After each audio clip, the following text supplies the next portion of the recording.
Hi folks, welcome to episode 100 of the Epochs of the Lotus Eaters. I'm joined by Bo, and today we're going to be talking about Sargon of Akkad, the first proper emperor that we can identify in history. Now, before we begin, this was about 4,500 years ago, so the evidence that we have is basically mythical, very fragmentary, but we'll do our best with what we've got. Because it seems that he cast a very, very long shadow through the millennia in the Middle East, and this is why I thought he was an interesting character when I very first started on YouTube, frankly. So where do you want to begin? Yeah, well, just to say episode 100, the last couple of epochs, I've been sort of leading up to this. Göbekli Tepe and then Sumerian and then Sargon. Yeah, it's fair to say he's the first emperor that we know of anyway. So just before we go on, one thing that's dicey to define is the concept of empire, actually, because lots of things have claimed to be empires, which haven't been, and lots of things have claimed not to be empires, which clearly are. I have always used the definition that an empire is the supremacy of one ethnic group over others. Right. So that's it. If it's sort of the word national doesn't make any sense in these days, but if it's multinational, multi-ethnic... Yes. Then you can start to call it an empire. But it also has to have the clear supremacy of one ethnic group over the other, which is why you can say the Delian Confederation turned into the Athenian Empire when the treasury was moved from Delos to Athens. Then it was suddenly the supremacy of Athens over these other city-states. And this is why Voltaire's right about the Holy Roman Empire not being an empire, actually, because it's all Germans, basically. This is why kingdoms aren't empires as well, because they're ethnically homogenous, or like cohesive.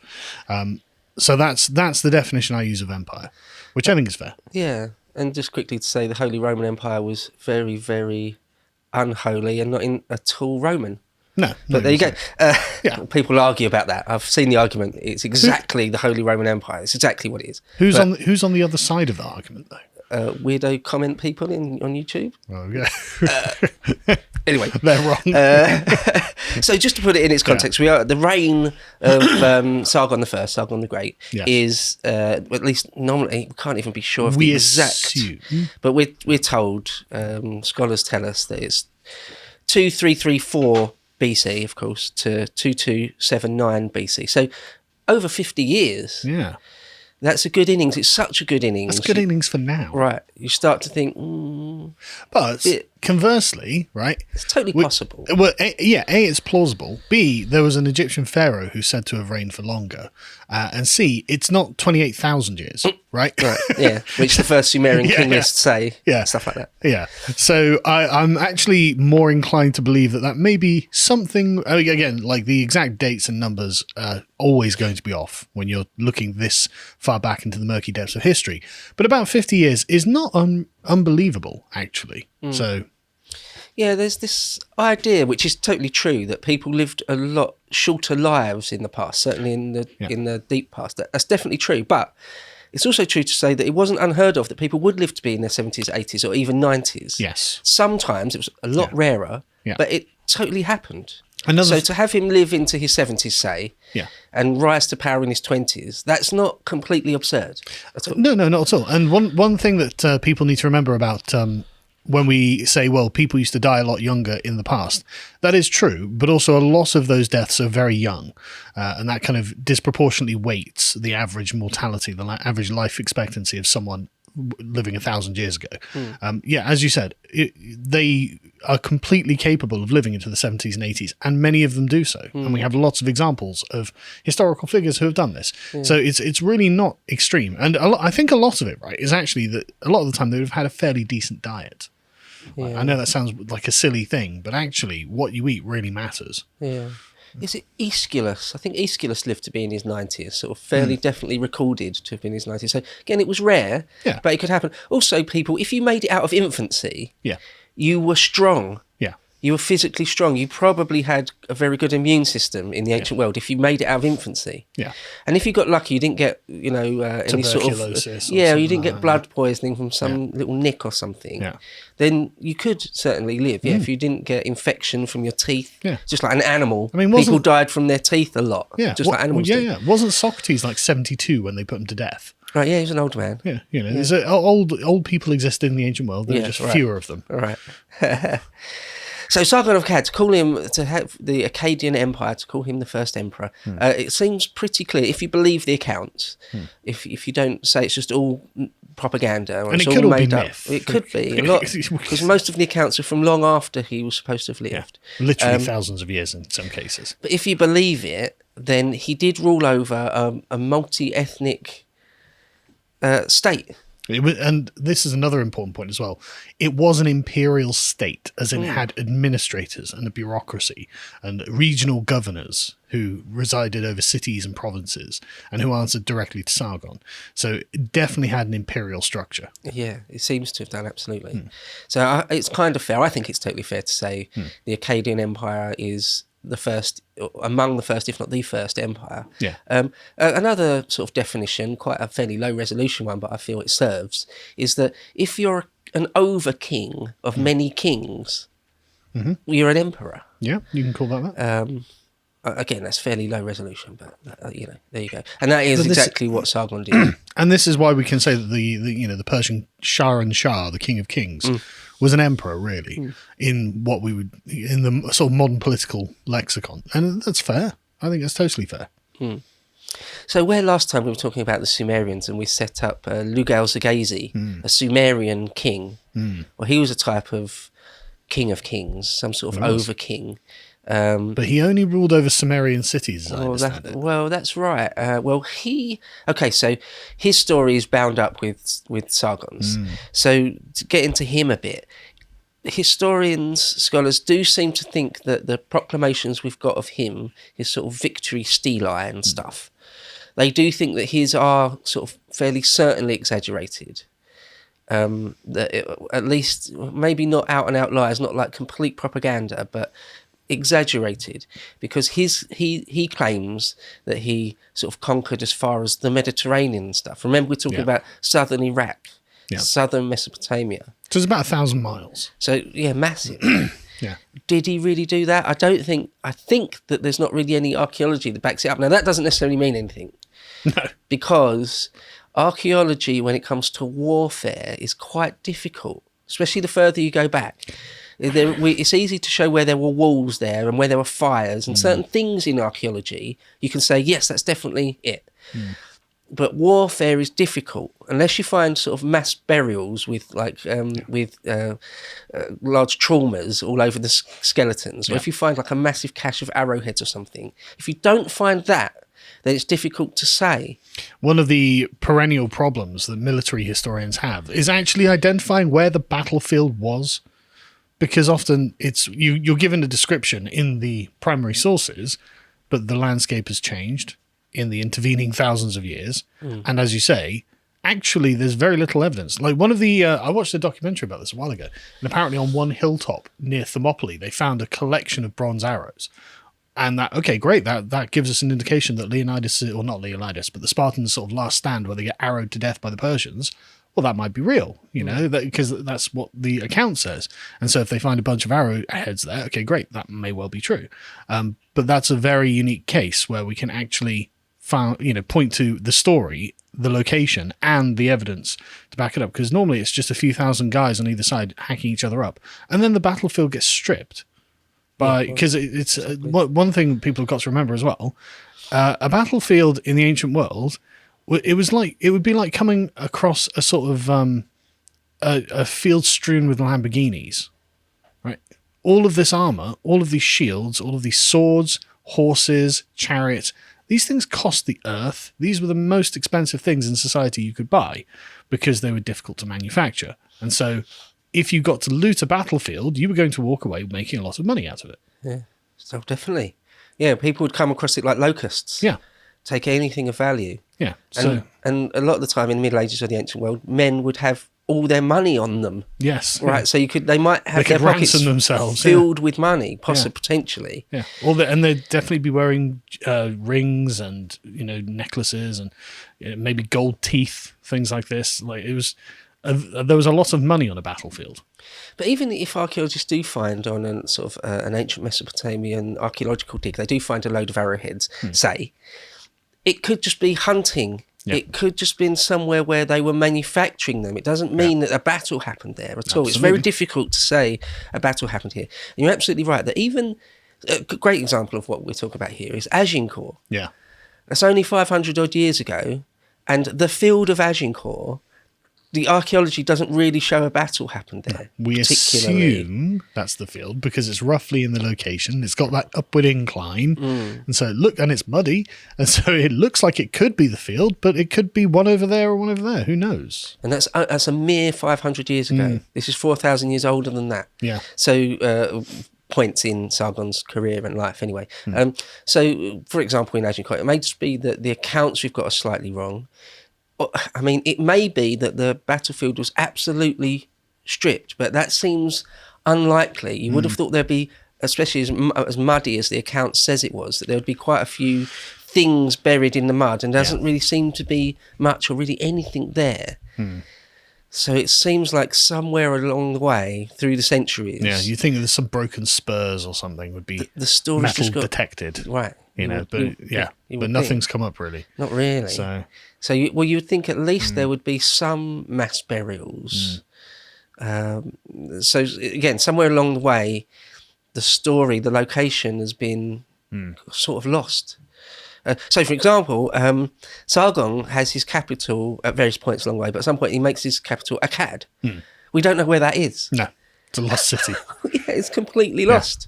Assuming it existed, which it seems it almost certainly must have done, it's just somewhere in modern-day Iraq, probably central northern Iraq, and we don't know. It's not been found. To the north of Babylon, probably not far up, but we don't know much about it.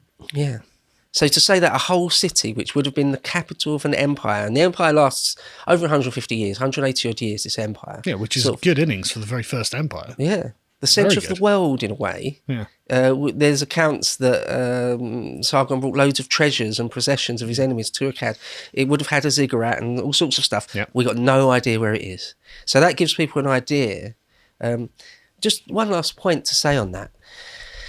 When it comes to history, sometimes people think, or it's easy to think, that we know a lot more than we really do. It's actually, and I'm not even talking far back, in the Middle Ages, it's sort of a very fragmentary story we've got. So, for example, if you go back to the pre-Tudor ages, the pre-Tudor age, there's very few buildings left that are pre-Tudor. There's a handful. Yeah. And you think, oh, well, but I thought we sort of knew everything. Well, no, there's like a handful of Norman keeps. That's only a few hundred years ago. And there's right. So when you go back and what's more, in a long settled and basically undisturbed country. And yet and in England, we totally value things that are ancient. We don't destroy them. We keep them because we think that they've accumulated worth purely through the age. And so if we don't have those things, you can imagine how difficult it is to find things from cultures that have been taken over by people who just don't care about the past. Yeah. Which has happened many times to Iraq. Oh, yeah. Gosh, yeah. The amount of destruction and sort of deliberate trying to wipe out what came before in Iraq is mad, really. Awful. It's surprising that there's sort of any archaeology left in a way. But yeah, so that's why literary evidence is so unbelievably valuable. Because if we'd lost, for example, in the story of Sargon, if we'd lost all the literary evidence, he'd almost certainly be lost entirely. We wouldn't even know his name. Right, yeah. Yeah. So that's sort of a translation as well. Sargon, what he called himself was a different word. And Sharu Kinu. Yeah, that's right, yeah. Which means legitimate king, which clearly is a throne name he's taken himself. Just say, what do we call you? Oh, just call me legitimate king. What do you mean? Well, that's my name. So, yeah, but what's your real name? Don't know. Just legitimate king. Yeah. That's what my mum called me, I guess. That'll do. I'll take it. Yeah. Also, there's a little bit there. Maybe it's armchair psychology, or it is a bit, but I've seen a fair few people say that speaks of if you really were a legitimate king, you probably wouldn't need. That. Yeah, right. But we know he's not the legitimate king. Right. That's the thing, he's the first meritocrat, maybe. Also, let's get into his story. He isn't royal born. He isn't born to the purple or anything, is he? No, if you believe his origin story. He's a total orphan. He's just some random orphan. And so one thing I like about the Sargon legend is that he predates the mythos of Moses by at least 1,000 years, but has basically the same origin story. His mum was a priestess, I believe it was. Obviously wasn't supposed to have him, and so she puts him in a basket, seals it with bitumen, and floats him down the Euphrates. And I think it's Kish, the royal gardener of Kish, called Aki, is just at the river one day, and this basket with a baby turns up. And he's like, oh, well, okay, I'll raise this baby, and I'll take care of this baby, because that's the right thing to do. And so Sargon is raised as a gardener, as the son of the royal gardener. And we don't really know what happens in Kish, but there is something that happens when Sargon's about 18. And then there's a break in the text, and suddenly he's the king. And we don't know what happened there. But that's a really, really fascinating story, because the social layering of the palace and the civilization itself would have been the king, a selection of very close nobles, a much larger noble class, then the servants, of which the gardener would have been one, and then the free peasants working the land, right? So Sargon wasn't someone who had familial connections. He wasn't someone who was entitled. He wasn't a lineal descendant of the king. He wasn't a member of a powerful noble family that could gather together the manpower to overthrow the king.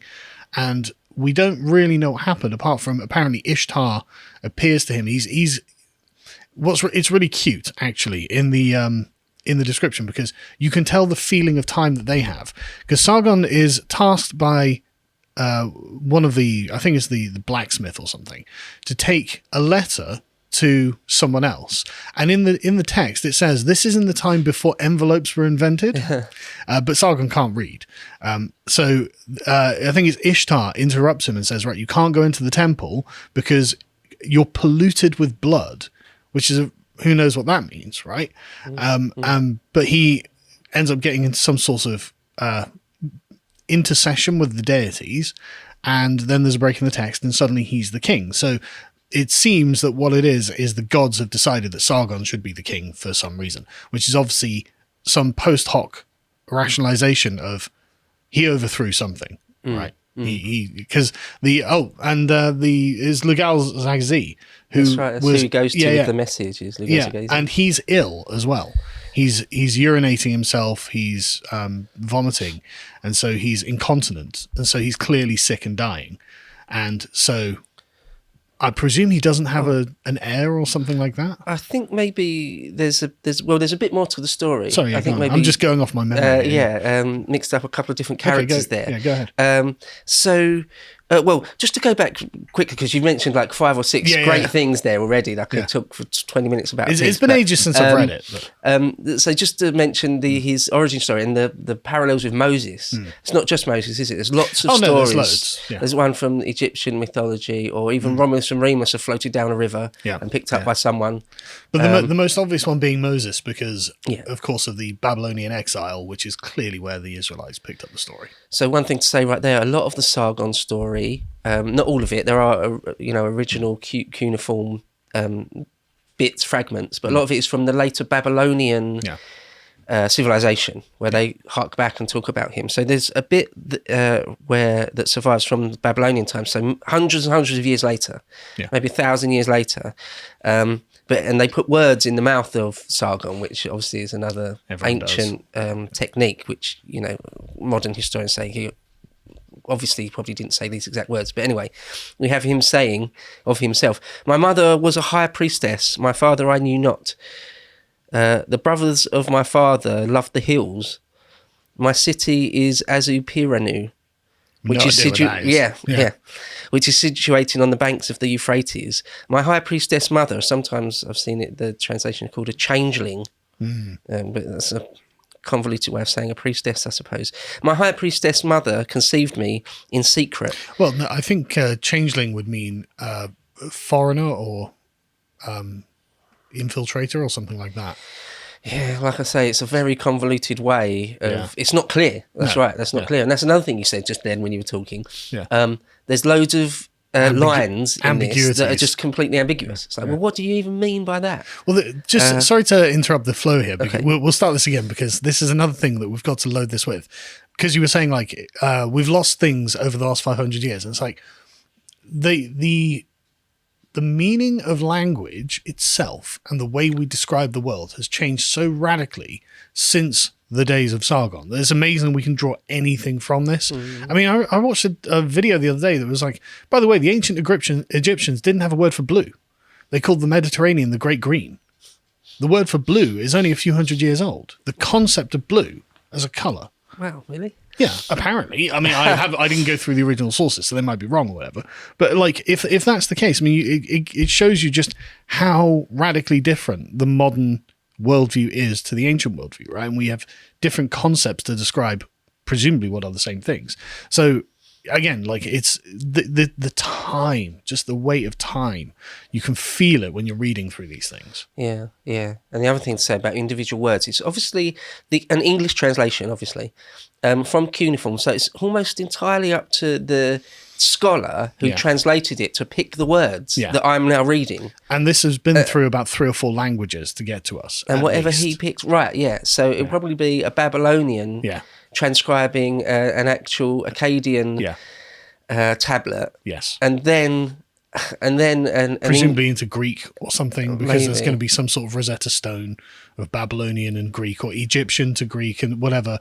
And so it's a long chain of descriptions. And then some 19th century or early 20th century English scholar translating it, and the words he picks are now what I'm reading. Yes. So it's like what the original thing was or meant. Yeah.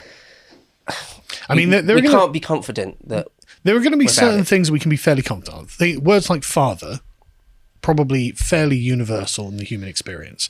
The Euphrates, probably relatively accurate.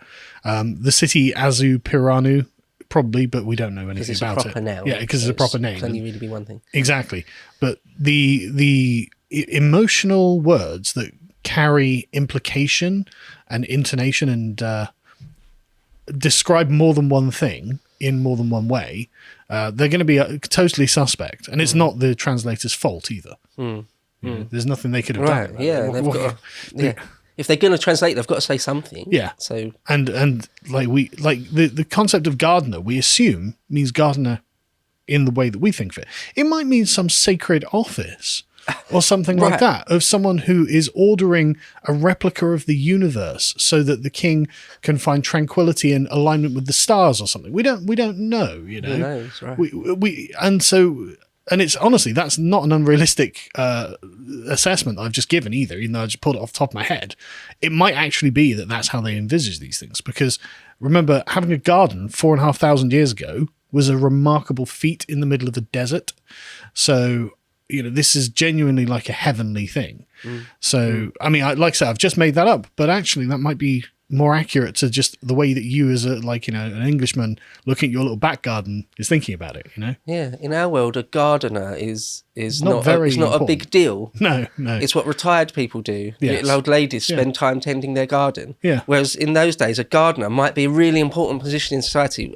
You know, a bit later, the term a cupbearer comes up. Yeah. We would think perhaps in sort of high medieval times, a cupbearer is something a 16-year-old kid does, or someone. It's not that important, but it's obviously really important in their world to be a cupbearer. But it was whatever also, that means. It was important in the Middle Ages, actually. Might be a very low rung on something, but you were in direct contact with the king every day. Right? That's not to be sniffed at. Absolutely not. You know, you got to hear the privileged conversations. So, but to us, it sounds like a servile position. Right? Yeah. You might think it's a servant, isn't it? No, a servant's in the fields ploughing. You know, I'm literally, I pour libations to the king. You know, like they would have had a totally different view on society to us, basically. Seems like a cupbearer might be something very high up. It is very high up. Right. Okay. It's probably like the king's right-hand man. Possibly, yeah. You know, that's how it comes across when you're reading the sort of Akkadian sources. Yeah. So it would have been a very competitive position. Because he becomes the cupbearer to the Gal Zaghazi, doesn't he? To the king of King of Kish. Who's called Usa Baba. Yes. I'll get to him in a sec. So if I just quickly finish reading the it's been a few years since I've read this. Yeah. But it is such a fun story. Sorry. So he said, my high priestess mother conceived me and in secret bore me. Sorry, just to pause again, right? So I'm pausing on all of this because there's so much here. Why would she need to bear him in secret, right? Because as far as we can tell, these aren't Vestal virgins like in Rome. Right? Who knows? Because we be though, mightn't it? Yeah, but we do also know that the Babylonians had temple prostitutes, right? So, there's no particular reason to think there's not a continuity of tradition here, and so it's likely that the Sumerians did the same thing. It's unlikely that the Babylonians just invented this out of whole cloth. It's probably something the Sumerians did. So, why would the high priestess feel the need to? And it's difficult to go, the reality, isn't it? It's difficult to go through a full pregnancy, have a baby, get rid of it, and no one knows, and you're clean and away. Like, that's not all that likely, is it? Especially, it's not like you can, you're living in Iraq. You can't exactly cover yourself with thick woolen clothes, being like, it's winter, isn't it? I'm so cold. You can't do that. So how did she do it? You're quite right that there's that tradition of sort of priestly prostitutes. Yeah, it's totally normal. And there's all sorts of cults that are hedonistic and highly sexualized. From the East. But lots of them aren't, though, also. Sure. The idea of like the Vestal Virgin, it's not unique to Rome. Quite often priestesses and priests are supposed to be chaste. We just don't know. We just don't know. But the implication, if she has to bear him in secret, implies that she had to be chaste, right? Yeah. So it's a shame on some level to her, obviously. Yeah, exactly, right. And the only reason I'm going through all of this is just so we can try and tease out through implication. But again, that's assuming that the translation actually means anything that it's supposed to. And that's all you can do with sort of ancient Sumerian, ancient Akkad, is tease out things and guess and postulate potential likelihoods and stuff. So it seems that the mother was meant to be some sort of high priestess who was also meant to be a sacred virgin. She fell in love with someone. Nature happened, took its course. She got pregnant and it's like, right, I've got to... A rapey uncle. Who knows what happened, right? I mean, honestly, I'm not to be too crude about it. Who knows? I was putting a more positive shine on it. Yeah. But still, I mean, she obviously she didn't want him, but didn't want to just expose him, because that's the other thing we've mentioned. We've mentioned in the past is that you can just expose your baby. Yeah. The modern equivalent is putting it in a dumpster and walking away. Yeah. That you can say to yourself, I didn't kill it. I didn't murder it. I let sort of fate decide what would happen to it. Hopefully someone else will find it, but whether it's not my problem anymore. Yeah.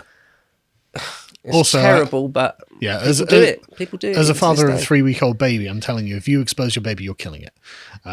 You know it's going to die. If you put it in a basket and throw it out on the Euphrates, it's going to die. It's very, very likely it's going to die. It's very likely. But of course, in this case, he didn't, because we're told, she set me in a basket of rushes. With bitumen she sealed my lid. She cast me into the river, which did not rise over me. The river bore me up and carried me to Aki, not to be confused with purple Aki, the drawer of water. Aki, the drawer of water, took me as his son and reared me. Aki, the drawer of water, appointed me as his gardener. While I was gardener, Ishtar granted me her love, female god Ishtar. And for 4 years, I exercised kingship. So there's a massive leap there. There's a lot to be said. Yeah. Right. Okay, but basically, he was found and saved. So he's an orphan. He's a nobody. How does he know that his mother was a high priestess? Don't know. How could he know that? I don't know.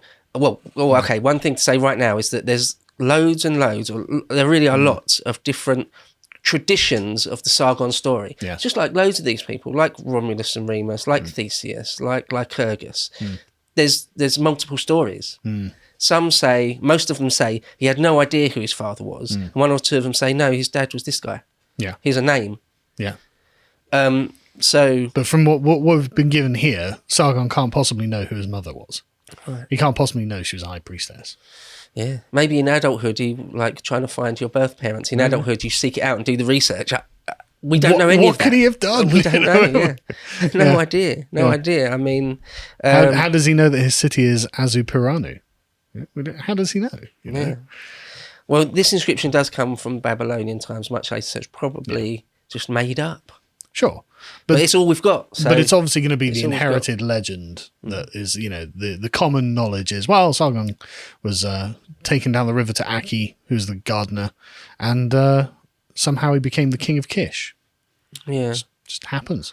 So that's what it is. So he's taken to Kish, which is an Akkadian city, central or northern Iraq, modern Iraq. So it's not Sumerian. It will have been heavily influenced by Sumerian culture. At this point, the Sumerian culture was sort of all dominant, really. I mean, the fact that it is a city implies that the Semitic Akkadians were looking at the non-Semitic Sumerians and saying, wow, they're doing great. And this is just a common theme, actually, through this region for thousands of years. Like the Semite Akkadians didn't really innovate all that much. They really just kind of adopted whatever the Sumerians had done, which is totally reasonable because Sumerians clearly had a great thing going on. Yeah, the archaeology shows that the northern Akkadians just copied, for want of a better word, they just copied the Sumerians and did it less well.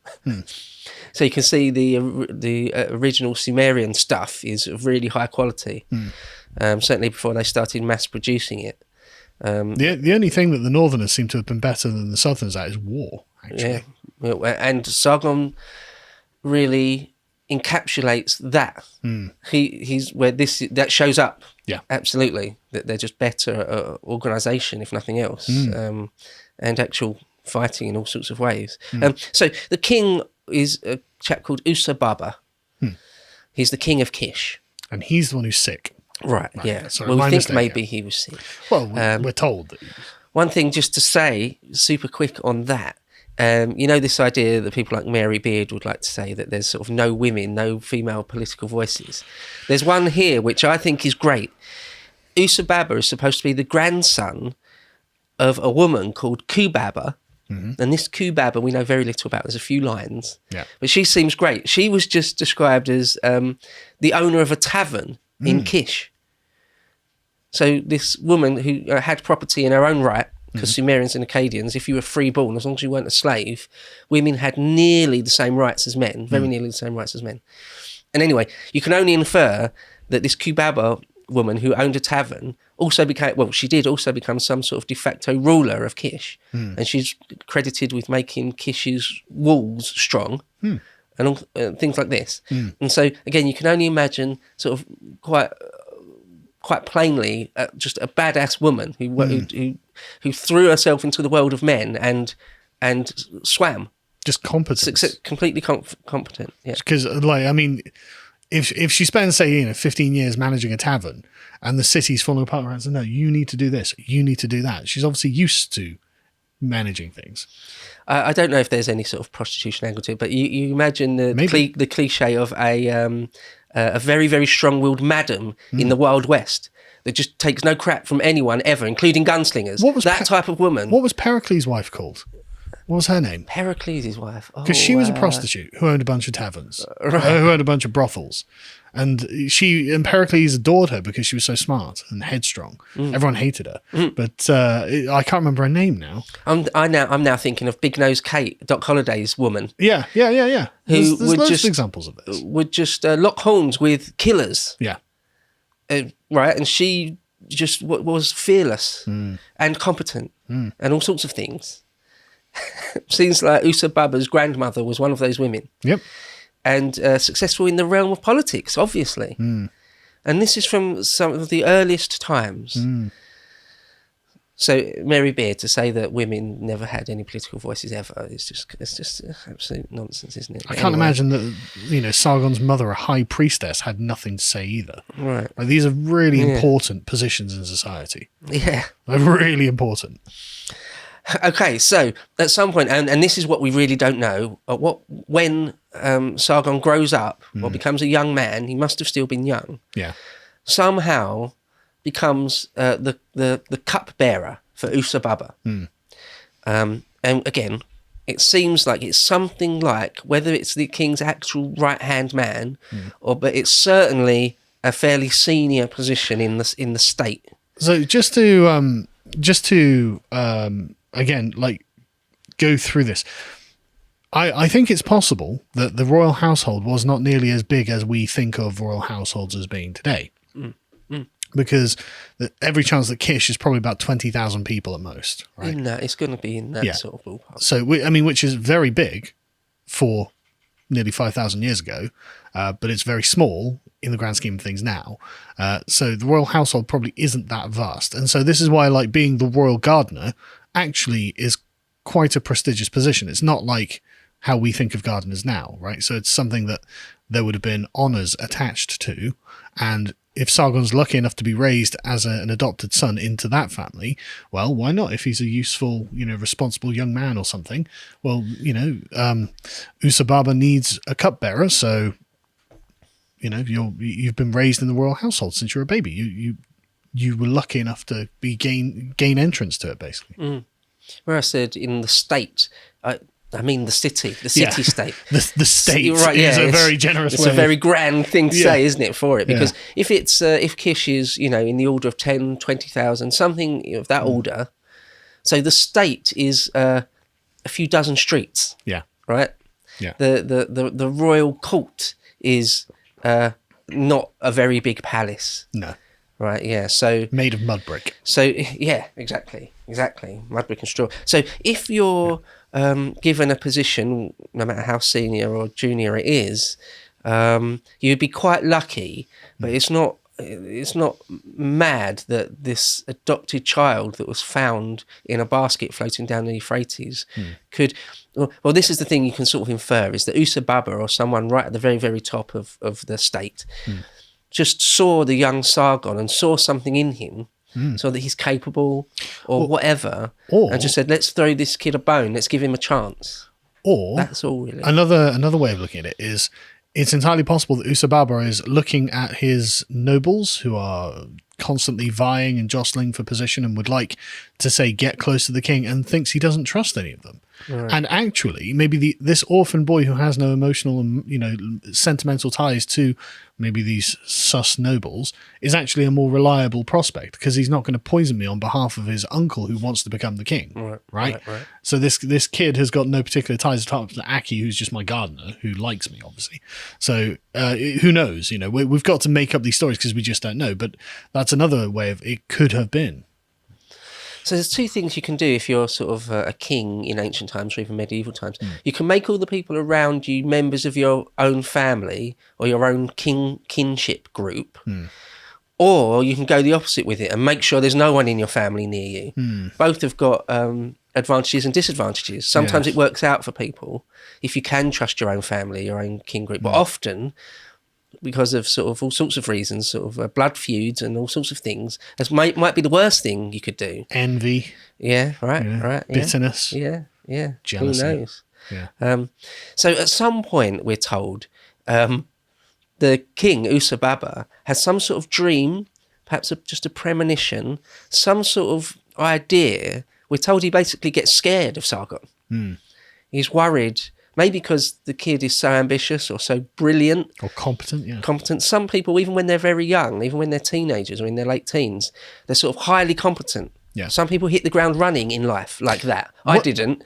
I was still a complete idiot when I was like useless. 22. But some people are, when they're 17, they can control men when they're that young. Some people... One thing that comes across when I was reading these years ago was the figure of Sargon is...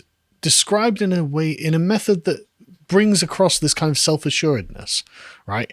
And now it's not surprising, given that this is the story of Sargon, that this would be transposed back onto the youth that was that become the king. But there's a kind of robustness to the character of him, that he's not flighty, he doesn't break down to tears, he's not scared. The people around him are scared. Lugal, Zagazi, Usababa, they're nervous and insecure, but Sargon feels like this kind of pillar in the story, and obviously because it's about him, unsurprisingly. I'm not saying this is real or not, but it's the way it comes across. So it's entirely possible that he was one of these people who was just, he didn't have any advantages, right? So it's not like he's got a doting mother. He can, he's going to have worked since his earliest youth, because you're an adopted child, you're going to go to tend the garden at 5 years old or whatever. Obviously child labour is just what they did. So he probably was going to be more mature than other people of his own age. A bit like Napoleon, maybe had something to prove. Yeah. Did have something to prove. Absolutely. Did have something to prove. If you're ambitious, if you want to get to the top and you're sort of an orphan and you're sort of in the peripheries of a royal court, you've got to work hard. You've got to be lucky as well, all sorts of things. But there are people in history like Napoleon, brought himself up by his bootstraps. Yep. Another way to describe it, really. Yeah. There are lots of people like that as well. I'm brought to mind of Agathocles of Syracuse again. We're going to have to do one on him because, again, he's just like, he shouldn't have been anything. And yet. But another thing as well, we are not talking about the power of religion in this time period, which is something that we are definitely missing one angle of, because of course the story of Sargon is infused with gods who are coming down and interfering in the affairs of men, and this is something that happens all through history, but the modern eye, the modern mind, has trouble understanding what this is supposed to mean and how to interpret it. And I think it is true that they did perceive gods, right? I mean, running back from Marathon, the runners, Phidippides, I think it was supposed to have seen a god on the road, right? Now, obviously, in reality, a deity didn't appear to him in the road. However, if you've run 100 miles and you believe these things exist, maybe you're a bit hungry, you're thirsty, and because of your cultural background, you do see something like this, right? And so when you get to Athens, you report God appeared to me in the road. Well, everyone thinks, well, that probably did happen, right? And so if the king of Kish is having dreams about gods who are interceding in the affairs of men, and Sargon says, I had a dream about a god, Ishtar came to me and said I was her favoured, it's entirely possible that the people in the civilization believe it, because that will to them seem like corroborating evidence. You know, they will, because they believe the world is infused with magic and that the gods do appear in your dreams and do tell you about what's going to happen in the future. And so it seems preposterous from the modern mind, but really all of this is the decision making of men influenced by their irrational faculties, basically. Yeah, the gods play Ishtar and Enlil. It seems like the god Enlil, Sargon had a particular affinity with. But yeah, people even, I think of Joan of Arc, for example, claimed that God spoke to her. And I am absolutely convinced that she was genuinely convinced. She wasn't making up. Right. Yeah.